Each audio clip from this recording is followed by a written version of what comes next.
get degrees. And I'm glad I did it because early off in my career, there were jobs I applied to that required the bachelor's degree, right? So it's like I still needed it in my view.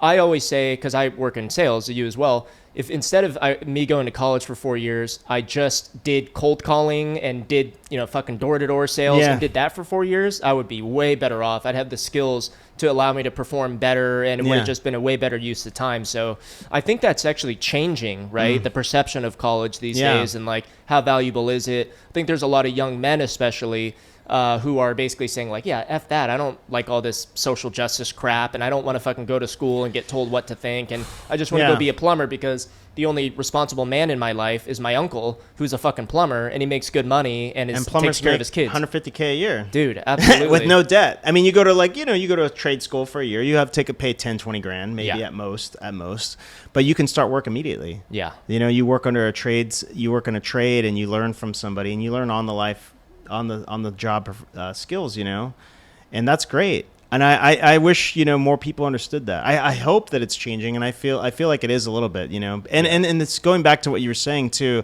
I talk about this a lot with people. It's like, I don't know, you're a lot younger than me, but like, I always appreciate the fact that when I was coming through elementary school, my teachers were all significantly older.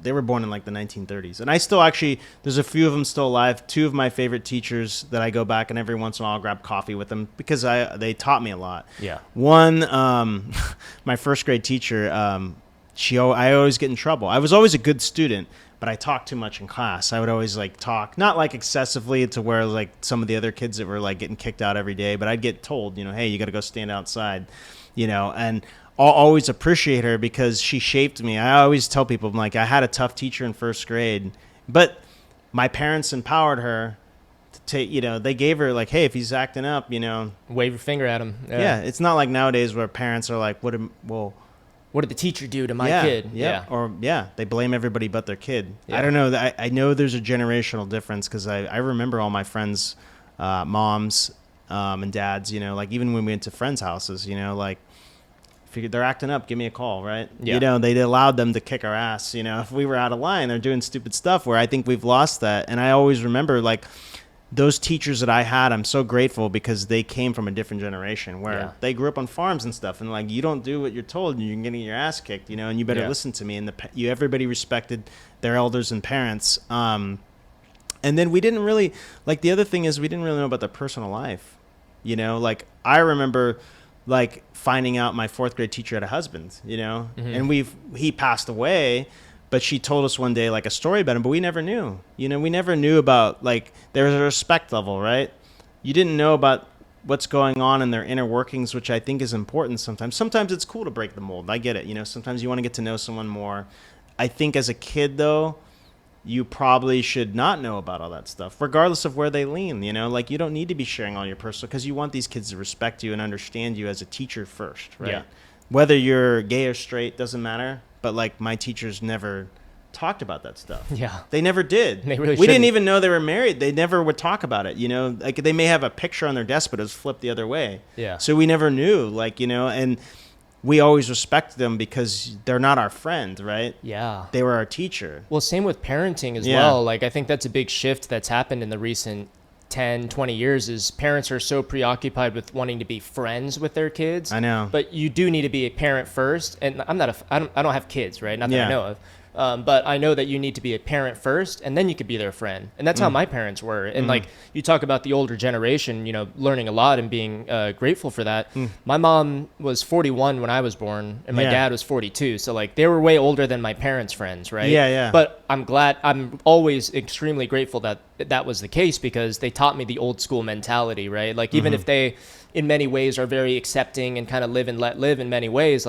If I didn't want to go to school, they fucking slap me across the face and make sure I go, right? If I got in trouble for not doing my homework, I'm getting yelled at or disciplined, right? So, hey, we butt heads growing up here and there, but after college, and in college, I extremely have a good relationship with my parents, and still to this day, I see them multiple times a week, and now as a adult man, am invested in them living well and investing in them being taken care of. And I think that's the right way to do things. You know what I mean? Yeah. And I think it also there's when I look at people, and I want to make this note too, because I don't have kids either, right?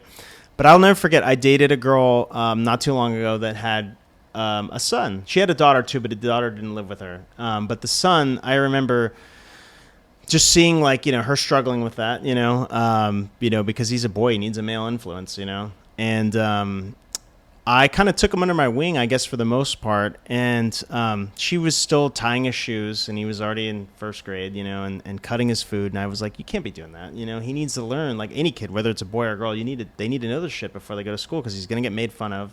And also, it's just not empowering to like do your stuff for your kids still, right? At that age, dress them and do all that stuff. Yeah. So we went to a restaurant in La Jolla, really good breakfast spot. And I remember telling her, I was like, you know what, since I'm in your life, I'm not his dad, but I'm going to take him under my wing. You have to allow me to discipline him. And she agreed to that, And I said, hey, buddy, you're going to cut all your own food today. I'm going to show you how to cut your food, right? And you're going to finish your food, because I remember when I was a kid, my parents would not, if you didn't want to finish your food, well, good luck. Put it in the fridge, and you got to come back and eat that later. We're not making you anything else.